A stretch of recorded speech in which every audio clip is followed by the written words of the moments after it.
De grands miracles sont accomplis par ceux qui agissent sur la parole de Dieu. Dans l'Ancien et le Nouveau Testament, nous voyons des exemples de la façon dont le peuple de Dieu, en mettant sa foi dans l'action, était capable d'accomplir de grandes choses. De grands miracles ont été accomplis par des hommes humbles qui ont agi sur la parole de Dieu dans une foi simple et croyante. La Bible dit dans Josué chapitre 6, versets 2 à 5, versets 16 et verset 20. L'Éternel dit à Josué, « Vois, je livre entre tes mains Jéricho et son roi, ses vaillants soldats. Faites le tour de la ville, vous tous les hommes de guerre, faites une fois le tour de la ville. Tu feras ainsi pendant 6 jours. 7 sacrificateurs porteront devant l'arche 7 trompettes retentissantes, le 7e jour, vous ferez 7 fois le tour de la ville, et les sacrificateurs sonneront des trompettes. Quand ils sonneront de la corne retentissante, quand vous entendrez le son de la trompette, tout le peuple poussera de grands cris. Alors la muraille de la ville s'écroulera, et le peuple montera, chacun devant soi. À la 7e fois, comme les sacrificateurs sonnaient des trompettes, Josué dit au peuple, « Poussez des cris, car l'Éternel vous a livré la ville. » Le peuple poussa des cris, et les sacrificateurs sonnèrent des trompettes. Lorsque le peuple entendit le son de la trompette, il poussa de grands cris, et la muraille s'écroula, le peuple monta dans la ville, chacun devant soi. Ils s'emparèrent de la ville, au verset 2, nous lisons que Dieu a dit à Josué qu'il avait donné la ville de Jéricho, entre ses mains. Cependant, cela ne signifiait pas que Josué et les enfants d'Israël pouvaient s'asseoir et se détendre pendant que la ville devenait automatiquement la leur. Ils devaient faire quelque chose. Dieu leur a donné des instructions explicites sur la manière de posséder la terre qu'il leur avait déjà donnée, mais ils devaient croire à cette parole et agir en conséquence. Leur action sur la parole était leur foi en action. Ils devaient marcher autour des murs de la ville une fois par jour pendant 6 jours. Le 7e jour, ils devaient faire le tour de la ville 7 fois. Puis, quand les instruments de musique jouaient, ils devaient crier. Remarquez qu'ils ont crié alors que les murs étaient encore debout. Tout le monde peut crier quand les murs sont tombés, on n'a pas besoin de croire pour faire cela. Mais ils ont agi par la foi. Ils ont crié avec un grand cri, et les murs sont tombés. Trop de gens sont assis en attendant que quelque chose leur arrive. Ils sont plus ou moins inertes, avec une foi passive au lieu d'une foi active, attendant que quelque chose se produise. J'ai rencontré un homme comme ça il y a des années dans le Colorado. Il n'avait pas de travail. Il avait une femme et 5 enfants, et il attendait que quelque chose se présente. Mais la seule chose qui est arrivée était plus de factures. Il devait être actif. Nous avons tous des obligations. Nous ne pouvons pas rester à la maison et attendre que quelque chose vienne à nous. Mais si nous prions, croyons et agissons ensuite, il se passera quelque chose. La Bible dit dans Luc chapitre 5, versets 18 à 20 et versets 24 à 25. Et voici, des gens, portant sur un lit un homme qui était paralytique, cherchaient à le faire entrer et à le placer sous ses regards.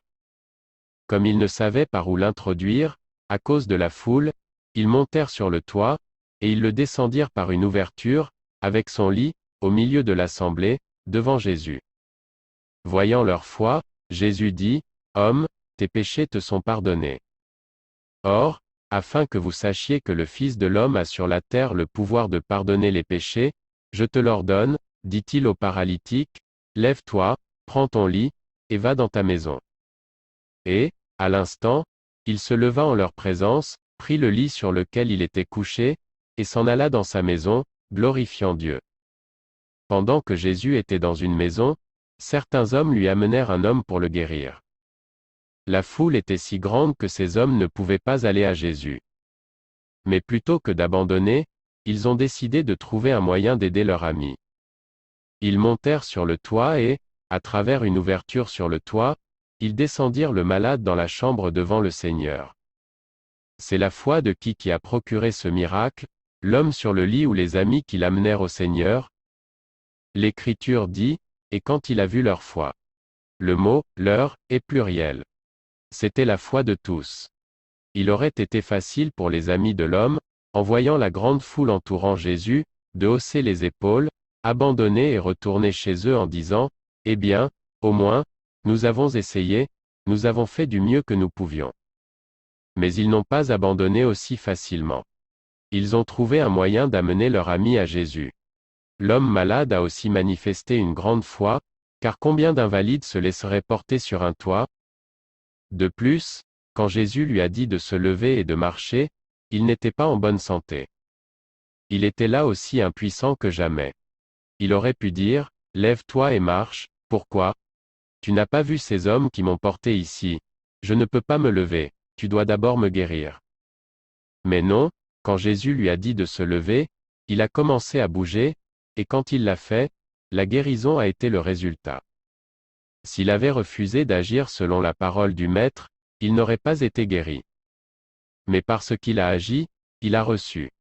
Dans les premiers jours du mouvement pentecôtiste, une femme évangéliste servait 4 personnes en fauteuil roulant. D'une voix très calme, elle a dit, « Lève-toi et marche au nom de Jésus. » 3 de ces personnes se sont levées et ont marché. La 4e a dit, « Je ne peux pas marcher. » Les autres ne pouvaient pas marcher non plus, a dit l'évangéliste, mais ils l'ont fait. Je sais qu'ils l'ont fait, répondit la femme infirme, mais je ne peux pas. Vous voyez, je n'ai pas marché depuis des années. Et l'évangéliste a dû partir et la laisser assise là. Les autres ont agi par leur foi et ont récolté les résultats. Dans une église où je servais, il y avait un homme qui avait été brûlé sur la partie inférieure de son corps, le laissant incapable de marcher. Il pouvait juste poser ses pieds sur le sol. Pendant le service de guérison un soir, cet homme s'est avancé pour prier. Le Seigneur m'avait dit quoi faire, et quand je suis arrivé à lui, je lui ai demandé, « Pouvez-vous courir ?»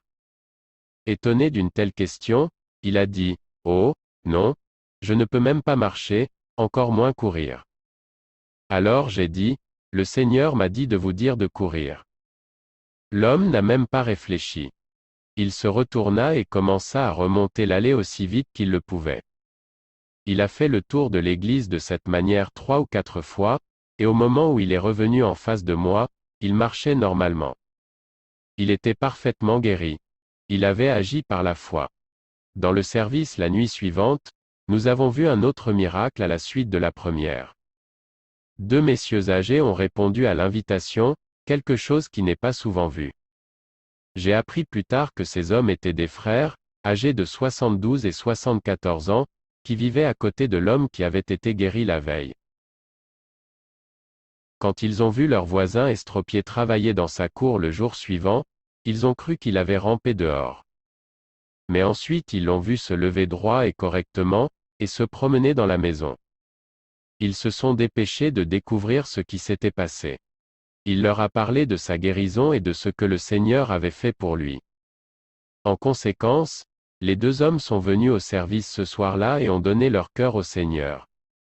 L'une des meilleures définitions de la foi est la suivante. Si vous croyez, vous agirez. Si vous croyez à la parole de Dieu, vous agirez comme si c'était vrai. Or, la foi est la substance des choses qu'on espère, l'évidence des choses qu'on ne voit pas. La foi donne de la substance à la chose espérée.